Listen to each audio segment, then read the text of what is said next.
ஷேய் நீதிமன்ற கோர்ட்டில் கேட்டுக்கோப்பா. அவன் சீலை அவனாக குத்தி அவனாக போட்டது செல்லாதுன்ட்டார். பத்திரப்பதிவு என்னென்ன பதிஞ்சு வச்சுருக்கானோ அத்தனையும் செல்லாது. பதிஞ்சு கொடுத்தது செல்லாது, பதிஞ்சு எடுத்தது செல்லாது, சீலை குத்துனது செல்லாது.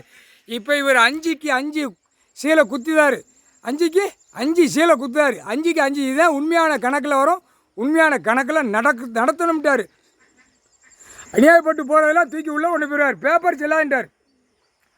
பேப்பரை வச்சு சீலை குத்துனது செல்லாது. டெல்லி டு தமிழ்நாடு, தமிழ்நாடு டு டெல்லி, உலக நாடு செல்லாது.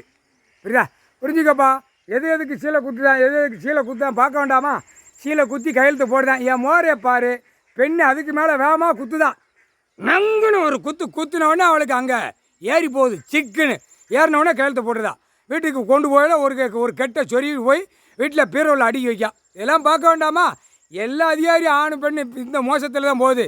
சீலை குத்தி உன் சீலை அங்கே இருக்குடா. இல்லை அதிகாரி பூரா, அனைத்து அதிகாரி பூரா உன் சீல் குத்து. ஆணுக்கும் பெண்ணுக்கும் குத்தி வாங்கியிருக்கல, அந்த குத்து நீதிமன்ற கோர்ட்டில் இழுப்பான். கோர்ட்டு கொண்டு வருவான். புது நீதிமன்றத்துக்கு 5க்கு 5 பாகஸ்தா தமிழ்நாடு முழுவதும் பிரிச்சுட்டாரு. பிரித்து எடுக்க காணொலியில் போகையில் ஒவ்வொரு நாடாக மாநிலம் மாறி டெல்லி வரைக்கும் குலுங்க அப்படியே அதர விடுவார். அது கடவுளால் தாண்டா முடியும், வேறு யாரால் முடியாது. முக்கால் சாத்தியம் கணக்கு போட்டாச்சுப்பா. சீல் குத்துனா செல்லான்ட்டார். அந்த சீல் குத்தி எழுதி வச்ச கையெழுத்து போட்டவனை பூரா அதிகாரி பூரா குடும்பமே உள்ளே கொண்டு போய் ஒரு மிதித்து தெளிவார். முக்கால் சாத்தியம் கல்வி படிப்பு பூமி அழிக்க வந்த கல்வி படிப்பு குத்தி வச்சுருக்கான் முக்கால்